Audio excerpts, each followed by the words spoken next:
קוראים לו הרב דוב ליאור. הוא הרב של המחתרת היהודית, שהתכוונה לפוצץ את כיפת הסלע, ולפני זה את האוטובוסים בירושלים. למה? צריך לזרז את המלחמה האחרונה. Tell me lies, tell me sweet little lies. Tell me lies, tell me lies. Welcome back to the Homestead. If you're new around here, this is an off-grid homestead where we grow 90% of our own food. We live 100% off rainwater. We poop in buckets. We checked out of the system 15 years ago. We lived in the city like a lot of y'all. We wanted to have more control over our life, our food, our water, our shelter. We got out of debt and we're living up here on 11 acres. Living our best life. I'm just gonna say it. We are living our best life, and we share all of our information for free on social media to help you live your best life. Now, today, since Hamas and ISIS and Israel are all the big talk, I thought I would rewind that clock a little bit so we can find out where ISIS and Hamas come from. So here is President Barack Obama. I've said before, this aspect of our strategy was moving too slowly, but the fall of Remedies has galvanized the Iraqi government. So with the additional steps I ordered last month, we're speeding up training of ISIL forces, including volunteers from Sunni tribes in Anbar province. And I quote, "The American Free Press, the Greater Israel, 1982 plan first empire aided by ISIS." And I do recall hearing that George Bush and the crew, their job was to destabilize the Middle East. It's very interesting. Check out this clip from a guy who blew the whistle before 9/11. You're about to be pulled into a war with Arabs, with the Muslim world, and you're going to be made to believe that something horrible that happened to you was done by the Muslims. But it wasn't done by the Muslims. It was done by a wild card, the Israeli Mossad, that's cunning and ruthless and can carry out attacks on Americans and make it look like Arabs did it. That's the literal definition of a false flag. And he's right that that's a false flag. That's not my conspiracy theory.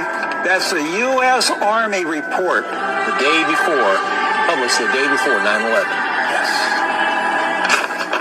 That's pretty interesting. Right? Okay, so we are understanding that ISIS is formed by our government, funded by our government, and Hamas. Well, listen to Benjamin Netanyahu explain who Hamas really is. The entire world knows Hamas is ISIS, and we will eliminate it in exactly the same manner that the enlightened world eliminated ISIS. Now, here's a congressman from the United States of America. His name is Rand Paul. He's not in Congress anymore, I don't believe. But listen to his take on this exact issue. Position to this resolution, not because I am taking sides and picking who the bad guys are and who the good guys are, but I'm looking at this more from the angle of being a United States citizen, an American, and I think resolutions like this really do us great harm.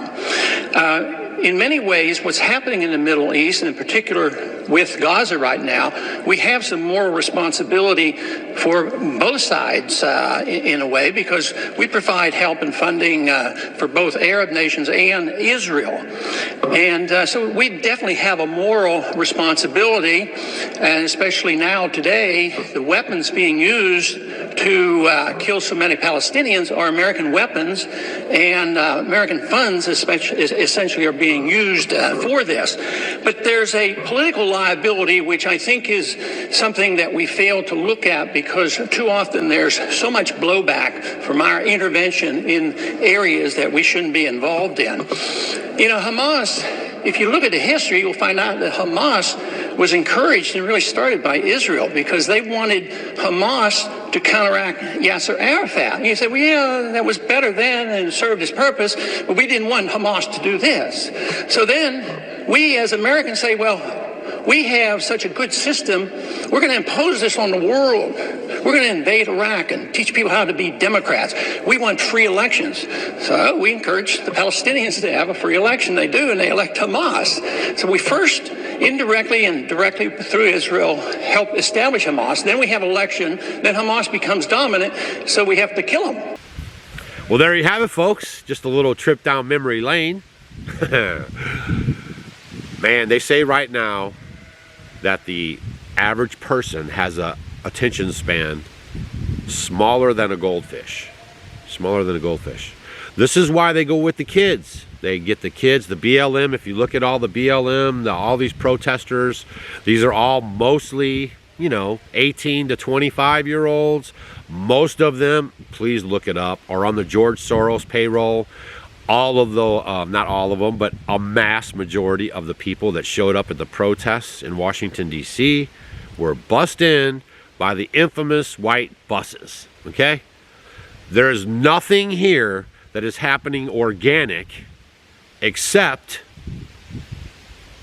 everybody waking up. Because the internet is helping people wake up. Y'all, stop being manipulated. Do not blindly follow Israel.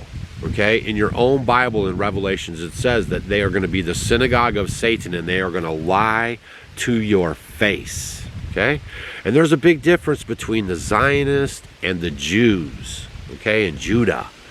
Okay, so don't act like you're going to be following Judah just because you're behind the flag of Israel. Please. And remember that this has been going on for a long time. This is a fight between biblical brothers. Okay? And please remember, in case you didn't know, the Rothschilds actually set up Israel as a state, Zionist. Okay? So that's today's information for you. Please share this video with your friends. I'm not picking sides. I don't care. I'm worried about our own borders here in America. I will not be appreciating if my sons end up over there fighting, okay? I don't. It's all over now. If anyone, if y'all are buying into any of this, where have you been for the last 4, 5, 6 years? Before that it was all conspiracy theories, but now it's right in your face. And now you're going to believe the narrative somehow? Come on, y'all. Okay? Please pay better attention. Spend some time looking into some of the history. This is all, it's not what it seems to be. It's not what it seems to be, okay? There's no way that Hamas was just, planning an attack on Israel and Israel just let it smooth right in. There's no way. It is not possible at all. All right? So all this is by design, and I hope you guys aren't falling for it. Stay vigilant. Get your preps up. There might become a time here shortly where, there's going to be a lot of supply issue problems. I mean, I'm going to talk about it too, but there's stuff cracking and popping all over the place that's going to put pressure on you and your family, man. Focus on your family. You guys remember that show? Focus on your family. Don't care about Israel and all this stuff. Focus on your family, right? On your 4 corners of your property. You focus right there. Charity starts at home. Once you have that square, then you can do more for other people. Okay? That's how we do it. See you guys on the next video. Leave a comment down below if you knew any of this stuff that I just showed you. If you remember it, like some of us old folks, we might have to just remember it because they're bombing us with so much stuff right now. All right. See ya on the next video. Stay frosty out there. קוראים לו הרב דוב ליאור. הוא הרב של המחתרת היהודית, שהתכוונה לפוצץ את כיפת הסלע, ולפני זה את האוטובוסים בירושלים. למה? צריך לזרז את המלחמה האחרונה. שומעת אותם מדברים במונחים של מלחמה האחרונה, או תפיסת ההכרעה של סמוטריץ', לקרוא את המאמר שהוא פרסם בהשילוח ב-2017. קודם כל, התפיסה הזו נשענת על עליונות יהודית. מיין קאמפ במהופך. שערותיי סומרות שאני אומר את זה. כמי שאמר, למד וספג בבית של ניצולת שואה, לעולם לא עוד. מיין קאמפ במהופך, עליונות יהודית. לכן הוא אומר, אשתי לא תלד בחדר אחד עם ערבייה, זה מעוגן באידיאולוגיה. ואז בעצם מה שהוא שואף אליו, זה כמה שיותר מהר להגיע למלחמה גדולה, מלחמת גוג ומגוג. כמה שיותר מהר. איך אפשר להצית את זה? או טבח מערת המכפלה, ברוך גולדשטיין הוא התלמיד של הרב הזה, שכותב גם הקדשה בספר, בתורת המלך. בן גביר, הרי תלה את התמונה שלו. זה מה שנכנס